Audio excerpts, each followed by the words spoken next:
Out there somewhere in the ether, there's a new space race going on with an enormous prize.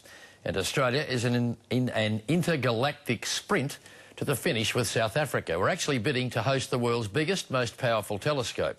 So enormous, it will open mankind's eyes wider than ever to the outer reaches of the universe. Here's Nick Way.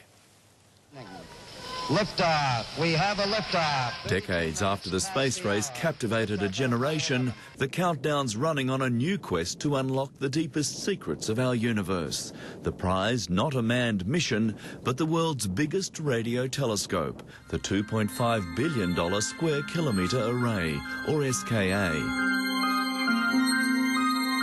From the Big Bang through till now, what is the history of the universe? This is about understanding the most fundamental question of all, which is where do we come from?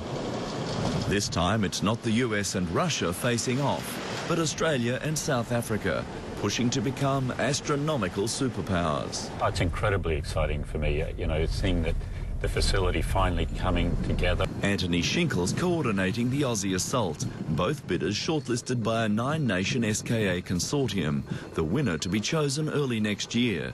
Captaining the opposing team in Cape Town, Justin Jonas. We compete against each other in these things, but basically we both love the game. It's different to taking them on in cricket and rugby. I don't think it's any easier, though.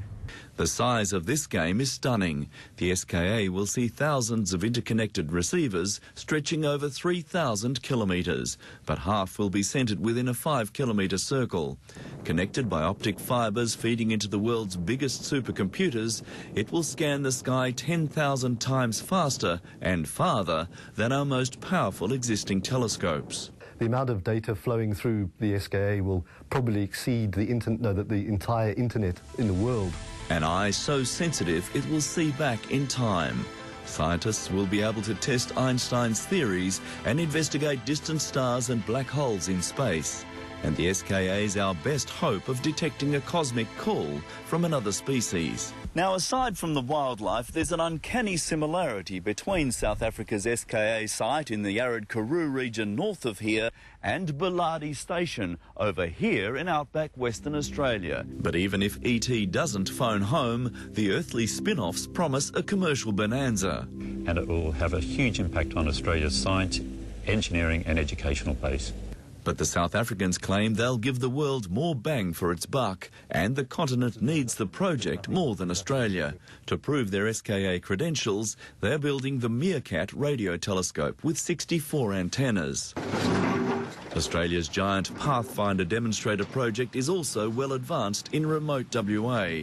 Its collectors will span an area of 3,500 square metres, still only a blink compared with the SKA's 1 million. Australia has already moved its site 90 kilometres further inland to escape potential radio interference. Not to be outdone, South Africa's just told oil explorer Shell to keep out of the Karoo region. The South African government doesn't just want the SKA, it says it needs it for nation building.